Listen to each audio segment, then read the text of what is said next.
నేను 5వ తరగతి సిసి విభాగం నుంచి గిడుగు వెంకట రామమూర్తి గారి గురించి చెప్పడానికి వచ్చాను.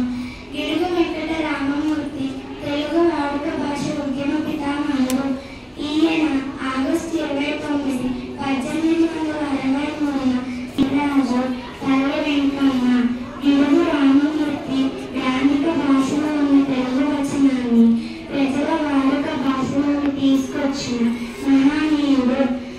ప్రభుత్వం ఈయనకు కైజర్ హింద్ బిరుదు 1934 సంవత్సరంలో వచ్చింది.